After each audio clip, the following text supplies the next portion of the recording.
ठाकरे परिवार से अभी तक कोई मुख्यमंत्री नहीं बना था। सवाल उठा, एक परंपरा को उद्धव ठाकरे ने तोड़ दिया। बाला साहब ठाकरे क्या नहीं चाहते थे कि ठाकरे परिवार से कोई मुख्यमंत्री बने, या फिर उन्होंने उद्धव ठाकरे से कहा था कि तुम्हें मुख्यमंत्री बनना है? दरअसल यह सवाल इसलिए खड़ा हो रहा है क्योंकि उद्धव ठाकरे बीजेपी पर जमकर निशाने साध रहे हैं और इस सब के बीच उन्होंने बाला साहब ठाकरे के एक सपने का जिक्र कर दिया है। यह सपना था कि वो मुख्यमंत्री बने। अब उनके बयान को समझने की जरूरत है। क्या वो ये कहना चाह रहे हैं कि बाला साहब ठाकरे चाहते थे उद्धव ठाकरे मुख्यमंत्री बने? एक क्वेश्चन मार्क है इस पर। शिवसेना बीजेपी गठबंधन टूटने के विषय में खुलकर बातचीत की है उद्धव ठाकरे ने। उन्होंने ये भी बताया कि उनका एक सपना अभी अधूरा है। आखिर उन्होंने ऐसा क्यों कहा? दरअसल ठाकरे ने कहा कि 25-30 वर्षों तक हम उनके साथ ही थे, यानी बीजेपी के साथ थे, फिर भी उन्होंने 2014 में युति गठबंधन को तोड़ दिया। वजह कुछ भी नहीं थी, तब भी हमने हिंदुत्व नहीं छोड़ा था और आज भी नहीं छोड़ा है। उस समय भी बीजेपी ने शिवसेना के साथ युति आखिरी क्षणों में तोड़ी थी। उस समय भी हम उनके मित्र ही थे। क्या मांग रहे थे तब? मैं 2.5 साल के लिए शिवसेना के लिए मुख्यमंत्री पद क्यों मांग रहा था? वो मुख्यमंत्री पद मेरे लिए नहीं था, उस वक्त दिया नहीं, और इस बार भी 2.5 वर्ष मुख्यमंत्री पद क्यों मांगा था? क्योंकि मैंने उस दौरान माननीय शिवसेना प्रमुख को वचन दिया था कि शिवसेना का मुख्यमंत्री बनाकर दिखाऊंगा। देखिए, यहां पर लाइनों का हेर फेर है।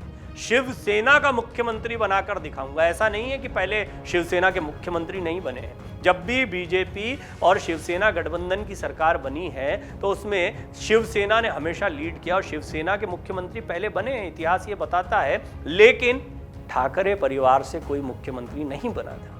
बहरहाल उद्धव ठाकरे अब ये कहना चाह रहे हैं कि उन्होंने एक वचन दिया था बाला साहब ठाकरे को, इसीलिए वो मुख्यमंत्री बने। उन्होंने वचन ये दिया था कि शिवसेना का मुख्यमंत्री बनाकर दिखाऊंगा, मैं खुद मुख्यमंत्री बनूंगा, इस बात का जिक्र नहीं किया है। लेकिन इशारों इशारों में वो ये कहना चाह रहे हैं कि ये बात उन्होंने बाला साहब ठाकरे का मान रखने के लिए कही है, यानी कि वो मुख्यमंत्री बाला साहब ठाकरे का सपना पूरा करने के लिए बने थे। उन्होंने ये भी कहा कि मेरा वो वचन आज भी अधूरा ही कहा जाएगा क्योंकि मैं मुख्यमंत्री बनूंगा, ऐसा नहीं कहा था। मुख्यमंत्री का पद मुझे एक चुनौती के तौर पर स्वीकारना पड़ा क्योंकि सभी बातें तय होने के बाद बीजेपी की ओर से उन्हें नकार दिया गया था, इसलिए मुझे वो करना पड़ा। दरअसल वो यहाँ पर ये कहना चाह रहे हैं कि वो शिवसेना का ही मुख्यमंत्री बनाना चाहते थे, लेकिन गठबंधन का एक धर्म होता है। गठबंधन ने भी ये कहा था कि अगर हम आपको सपोर्ट करेंगे तो मुख्यमंत्री के तौर पर चेहरा आपका होना चाहिए। इशारों इशारों में उद्धव ठाकरे ये बात कहना चाह रहे हैं, यानी वो बाला साहब के मान को रखने की बात कह रहे हैं। उनकी बात, उनके सपने को पूरा रखने के लिए मुख्यमंत्री बना, लेकिन मैं बनूंगा मुख्यमंत्री, ऐसी भी बात नहीं थी। ये मजबूरी वश हुआ और ये मजबूरी पैदा की बीजेपी ने, ये उद्धव ठाकरे कह रहे हैं। बागियों के विरोध के सवाल पर उद्धव ठाकरे ने कहा, ठीक है, बना मुख्यमंत्री, मैं अब हो चुका हूं, क्या प्रॉब्लम क्या है अब आपकी? इसीलिए क्या तुमने जिन बाला साहब की तस्वीर लगाई उन बाला साहब के बेटे को गद्दी से उतार दिया? क्यों तो कहते हैं हिंदुत्व वगैरह, कांग्रेस राष्ट्रवादी नहीं चाहिए, ठीक है, पर आज के मुख्यमंत्री की भरी सभा की नौटंकी को भी देखो। ये बात भी उद्धव ठाकरे कह रहे हैं। उद्धव ठाकरे ने आगे बढ़कर यह कहा, बीजेपी पर हमलावर हो गए और कह रहे हैं बीजेपी बहुत घातक है, इसलिए भरी सभा में मंत्री पद से इस्तीफा दे दिया था। वो क्लिप वायरल हो रही है, बीजेपी कैसे शिव सैनिकों पर अन्याय अत्याचार कर रही है उसकी क्लिप है वो। मेरे ही सामने उन्होंने इस्तीफा दिया था। राउत के इस सवाल पर उद्धव ने कहा कि जब पहले हम बीजेपी के साथ सत्ता में थे तो ये लोग कहते थे कि बीजेपी तकलीफ दे रही है, बीजेपी नहीं चाहिए, कहने वाले यही लोग थे। यानी वो बागी गुट के बारे में कह रहे हैं कि बागी गुट पहले जो बात आज एनसीपी के बारे में कह रही है कि एनसीपी को ज़्यादा मलाईदार पद दे दिए गए हैं, वो ज़्यादा ताकत में दिखाई देते हैं, ये लोग बीजेपी के बारे में भी ऐसी ही बातें किया करते थे। गांव-गांव में बीजेपी शिवसेना को काम करने नहीं देती थी, ऐसा यही लोग कहते थे। साल 2019 में बीजेपी का झूठ चरम पर पहुंच गया, तय की गई बातें नकार दी गई, इसलिए हमने महाविकास अघाड़ी को जन्म दिया। अब कहते हैं कांग्रेस राष्ट्रवादी वाले तकलीफ दे रहे हैं। आखिर निश्चित होकर आप बताइए कि क्या चाहिए आपको? आज भी बागी गुट को एक संदेश देना चाह रहे हैं उद्धव ठाकरे। उद्धव ठाकरे के इन बयानों को, इस इंटरव्यू को हल्के में नहीं लिया जाना चाहिए।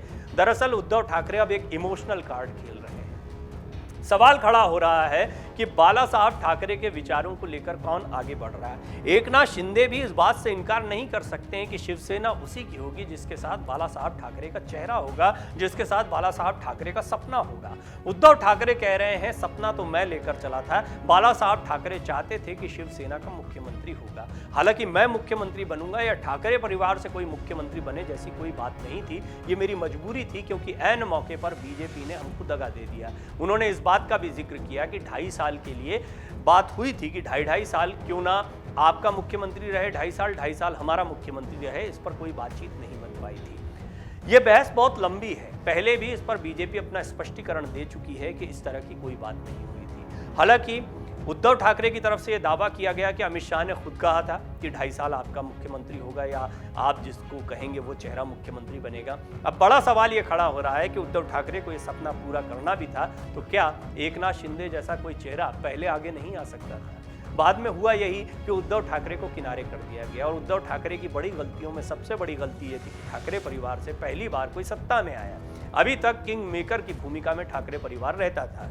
बाला साहब ठाकरे खुद बहुत बड़ी ताकत थे, लेकिन कभी भी उन्होंने अपना चेहरा किसी पद पर आगे नहीं किया। उनका विश्वास ये था कि हम बनाने में बिलीव करते हैं, बनने में बिलीव नहीं करते हैं। उद्धव ठाकरे ने इस परंपरा को तोड़ दिया। उद्धव ठाकरे इसी परंपरा को तोड़ने पर अपनी सफाई दे रहे हैं और वो ये कह रहे हैं कि बाला साहब ठाकरे को 25-30 साल पहले एक वचन दिया था कि शिवसेना का मुख्यमंत्री होगा। मुख्यमंत्री शिवसेना का होना चाहिए था या ठाकरे परिवार का होना चाहिए था, यह बहस बहुत बड़ी हो गई है। बहरहाल एक बड़ी गलती थी जिसका एहसास शायद उद्धव ठाकरे को हो रहा है। वो जानते हैं कि आज अगर शिव सैनिकों के बीच में जाकर उन्हें किसी सवाल का जवाब देना है तो वो ये है कि आपने कांग्रेस एनसीपी के साथ गठबंधन क्यों किया, जो कि कभी भी बाला साहब नहीं चाहते थे। और दूसरा, आप मुख्यमंत्री क्यों बने, शिवसेना का कोई और चेहरा मुख्यमंत्री क्यों नहीं बना, जैसा कि बाला साहब ठाकरे के समय काल में होता आया था। उस समय पर निश्चित तौर पर शिवसेना जब ताकत में होती थी तब भी शिवसेना का मुख्यमंत्री होता था और कई ऐसे चेहरे सामने आए जो शिवसेना के तो थे लेकिन ठाकरे परिवार के नहीं थे।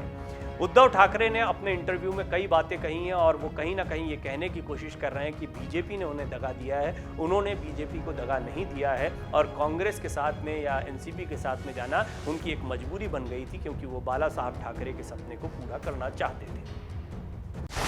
डाउनलोड करें अमर उजाला ऐप और पाएं खबरें लगातार। अगर आप ये वीडियो YouTube पर देख रहे हैं तो हमारे चैनल को सब्सक्राइब करें और बेल आइकन को दबाना ना भूलें। अगर आप Facebook पर ये वीडियो देख रहे हैं तो हमारे पेज को लाइक करें।